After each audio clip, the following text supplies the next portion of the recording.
Praise the lord. Hallelujah. ప్రభువైన యేసుక్రీస్తు నామమునకు ఘనత మహిమ ప్రభావములు కలుగును గాక. మనము బైబిల్ గ్రంథంలో నుండి ఒక ముఖ్యమైనటువంటి వాక్య భాగమును, వాక్య భావమును, వాక్య సందేశమును, దేవుని యొక్క చిత్తమును, దేవుని మాటలను, దేవుని మనస్సును మనము స్టడీ చేద్దాము. డోర్దియమ్మ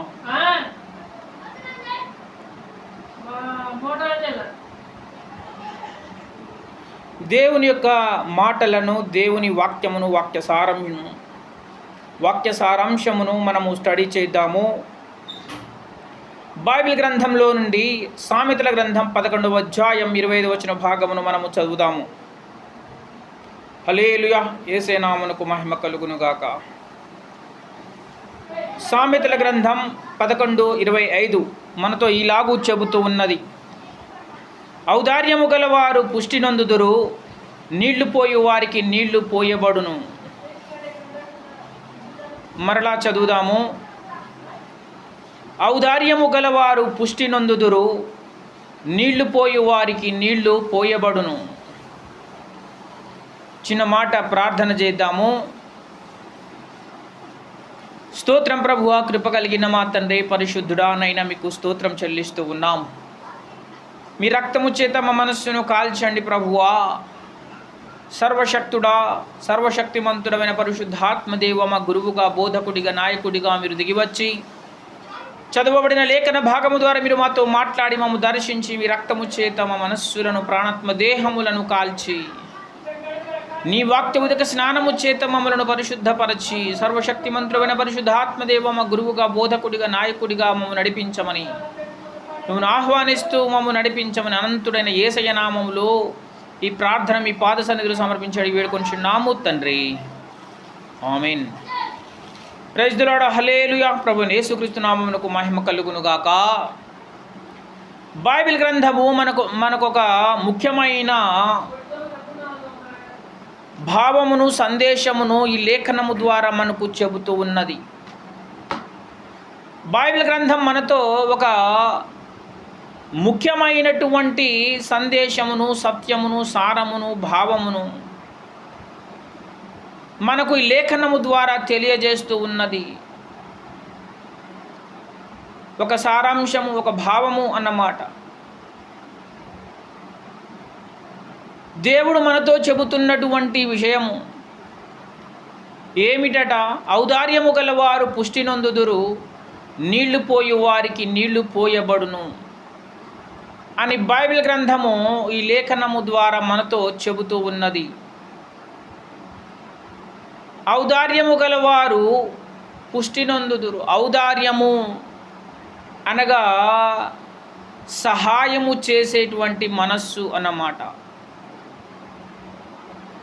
ఔదార్యము అంటే సహాయము చేయుట.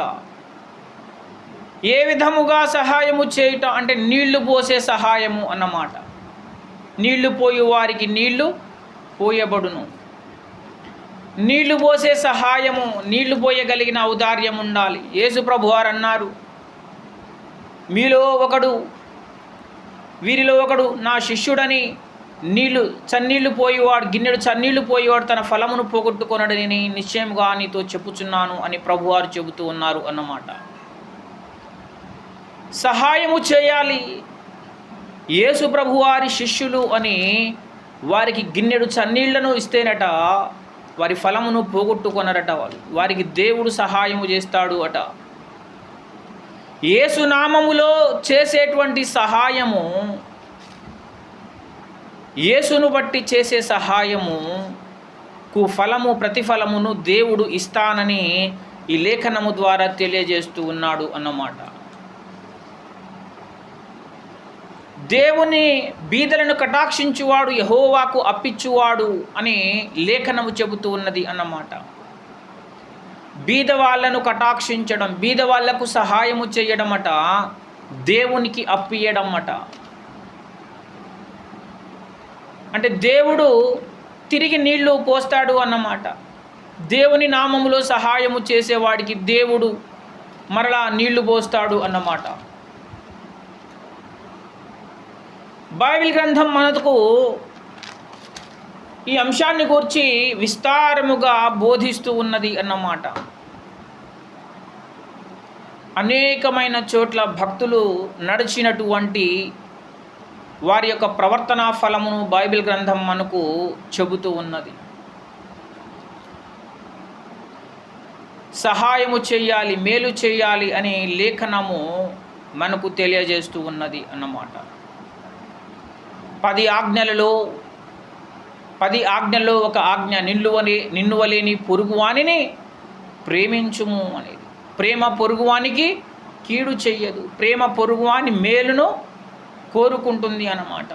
మేలు చేయువాడు దేవుని సంబంధి, కీడు చేయువాడు దేవుని చూచినవాడు కాదు అని లేఖనము చెబుతూ ఉన్నది అన్నమాట. కీడు చెయ్య మానండి, మేలు చెయ్య నేర్చుకొనండి అని బైబిల్ గ్రంథం ఉద్బోధిస్తూ ఉన్నది అన్నమాట.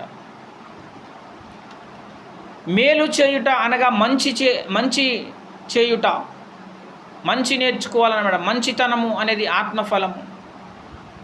మనకు మంచితనం ఉండాలి.